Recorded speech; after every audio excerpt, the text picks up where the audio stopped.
When you can't learn, always be teachable. Always. Remain teachable. Guess what?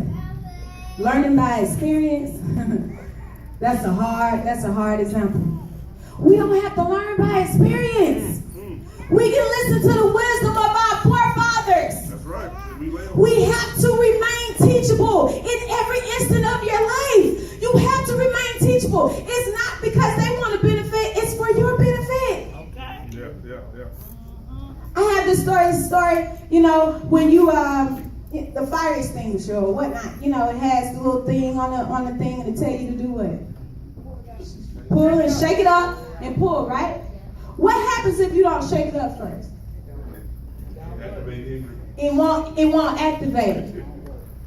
Youth, the reason why your parents are telling you these things is because they're shaking some stuff up in you so that you're able to work properly when the time comes. Right. The reason why it seems like the devil is trying to get you, the reason why it seems like things happen in Lady T's life is because God is trying to shake some things up in my life. So when it's time for me to launch out, I'm able to spray properly. I'm able to do the things that I was designed to do. But until I'm shaking up the right way, I can't work the way I was intended to work.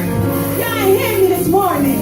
The reason why some of us are not performing at the rate that we need to be performed at is because we simply don't want to be shook up. We're too afraid. Let me throw some word on it. Hebrews 11:6. It's on there. It says, without faith it's impossible to what? To please God. Without faith. I'm going to show y'all this. And faith comes by hearing and hearing by the word of God. Man. Like all this is scripture. And Romans 10:14 says, how then can they call on the one they have not believed in? And how can they believe in the one whom they have not heard? How can they hear without a preacher or a pastoral teacher? Always be teachable, because being teachable, remaining teachable is how you gain access to your favor. I'm talking to parents. I'm trying to keep it balanced for the kids, but man, I got something on me, man. Like, we have to continue to hear from God and stay teachable. Be slow to speak and quick to listen. Hear me. We gotta listen. Say that again. Slow to speak and quick to what? Listen. Some of us are quick to speak and slow to hear. Come on, wives. Slow to speak. Sometimes we can't get the information because we're too busy trying to run our mouth. That's real. Slow to speak. You know what? You try to throw me on the How she gonna talk like she don't be quick to speak? Because I got eyes in the back of my head. Slow to speak. Oh, when somebody make us mad, we ready to file for their mouth. Some of us can curse you out without saying a single curse word. Especially y'all. Y'all really good at that. Do you know how much detriment you can do with your words to a person? Ooh. That's the reason why I said slow to speak. Watch your words. Turn to them and say, watch your words. Watch your words. Watch your words. Next point, go deep. Go deep. Luke 5:4 says, when he had finished speaking, he said to Simon, put out into the deep water and let down your nets for a catch. All right. So when he had finished speaking, he said to Simon, put out into the deep water and let down the nets for a catch. I found this so profound, you guys, because Jesus was trying to finish teaching. That was his whole reason for going out there. Sometimes you ain't even got to tell God what you need. He knows that you would need something. He didn't know they had been fishing all night, but he told them to go deep. Jewish custom, they didn't go to deep waters. It was against their custom to go to deep waters. Come on, seminary, let's go seminary. It wasn't custom for them to go into deep waters. That was abnormal. So when Jesus told him to go into deep waters, that was something that he didn't practice. It wasn't tradition for him to go into deep waters. They did many studies. They would have to do, make sure the wind is just right and whatever the weather was before they could go into deep waters. But here Jesus telling him to go into deep waters, and he went against his tradition.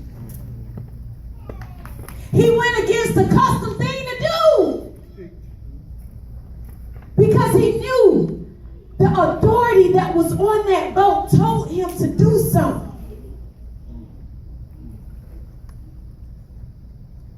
Sometimes we have to step out of our comfort zone. And let me say this, stepping out of your comfort zone isn't always going past what you think. Sometimes it's doing what you don't want to do. Woo! Sometimes it's not doing what you want to do what you have to do. Sometimes it's paying a bill instead of going out on a Saturday night. Woo! So that your credit score won't get jacked up upside down. So when you're ready to buy a car, you're not paying a whole bunch of interest. Sometimes doing what you have to do versus what you want to do is stepping out of your comfort zone.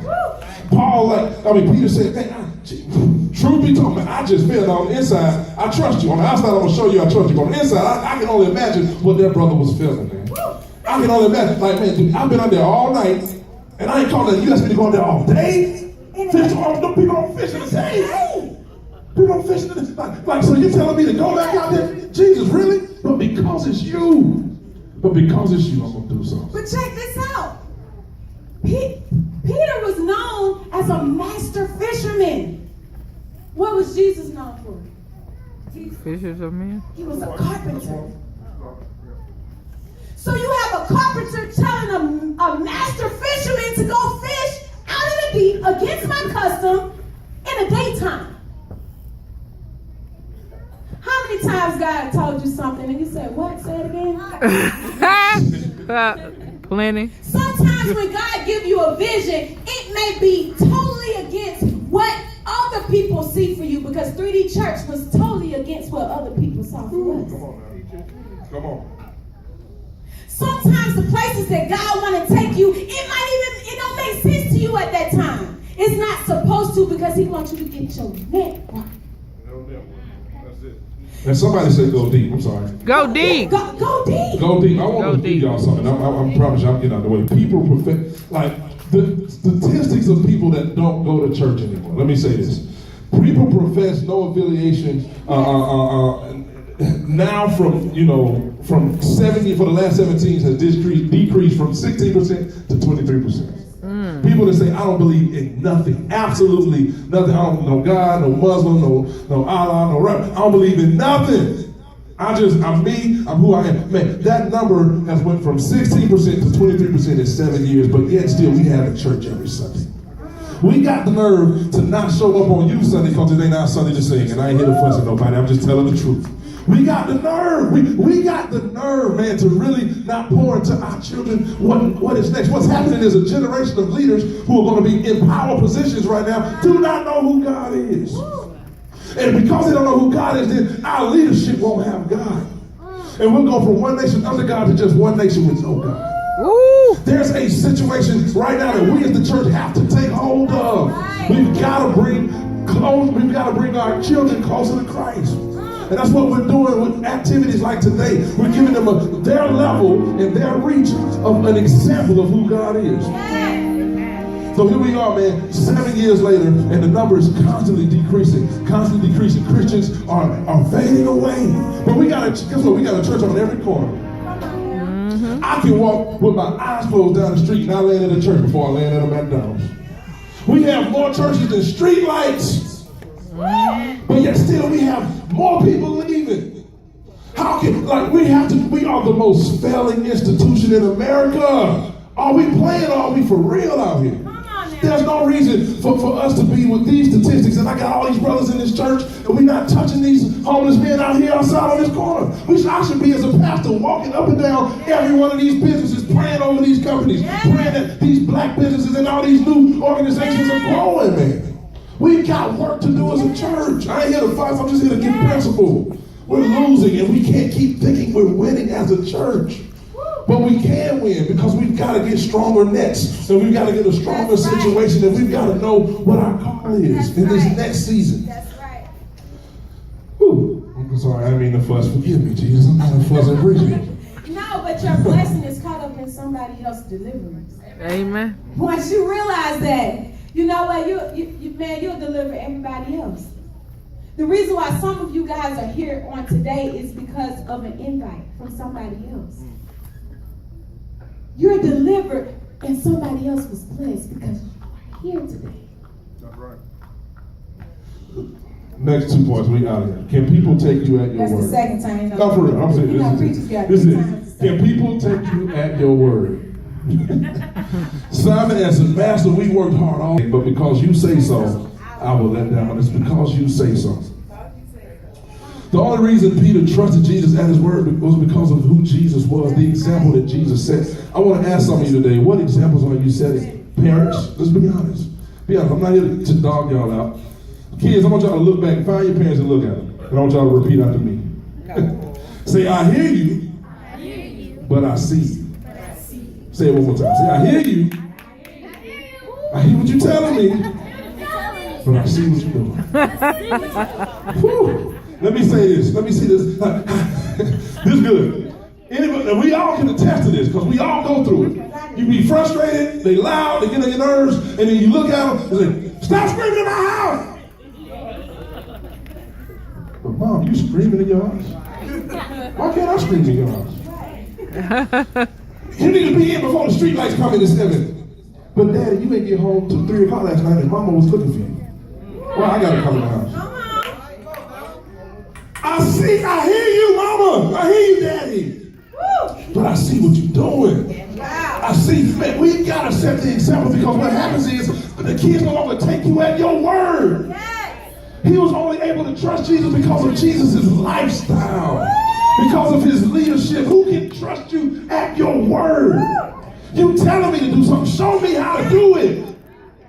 But I heard something else, man. I was reading something last night, and it says that the dad was telling son, you gotta be careful. Be careful. Watch you tell. Be careful where you go. He said, well, Daddy, you gotta be careful because I'm following you.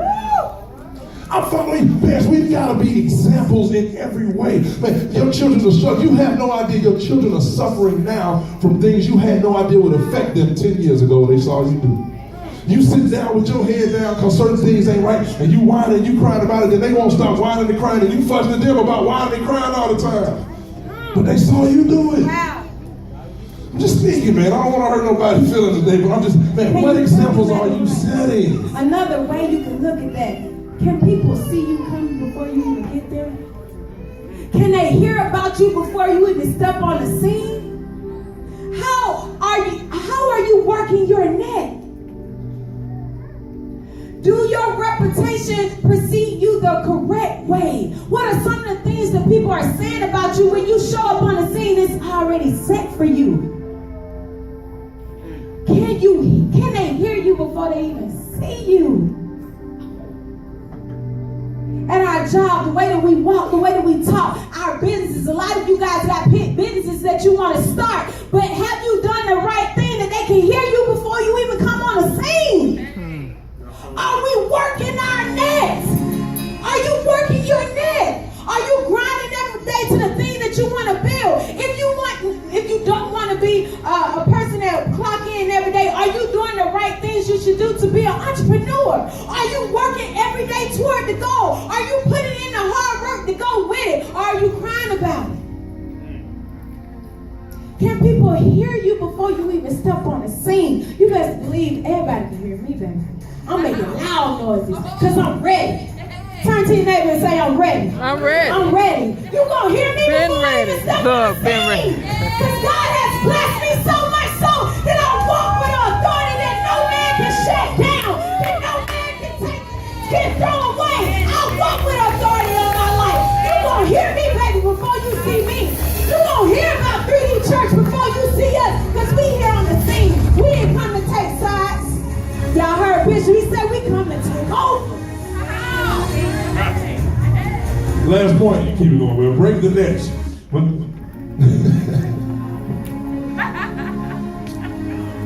When they had done so, they caught such a large number of fish that their nets began to break. Their nets began to break. My question to you is, how strong is your net? The reason why we get to the end of this message that we're right here is because there is technology, there is outreach that needs to be done, there are things that need to be implemented to reach the next generation, but are you still trying to fish with an old net? So many churches, and I'm not here to dog churches. I appreciate the traditional church. I appreciate the religious church. I appreciate the Pentecostal movement. I appreciate it all. But there's something new that God wants to get to his people. He says, it says here, when they had done so, they had caused such a large number of fish that their nets began to break. What the problem was, Simon Peter, he wasn't expecting the multitude of fish, so he didn't prepare a stronger net. What's happening is we're trying to catch a new fish with a new number of fish with an old net. There's got to be more. There's got to be more strength. We've got to understand that God has called us to do ministry in such a time as this. So we have to do ministry as such in such a time as this. Preachers used to walk to church. Preachers used to, like when Paul started the church, they had to walk for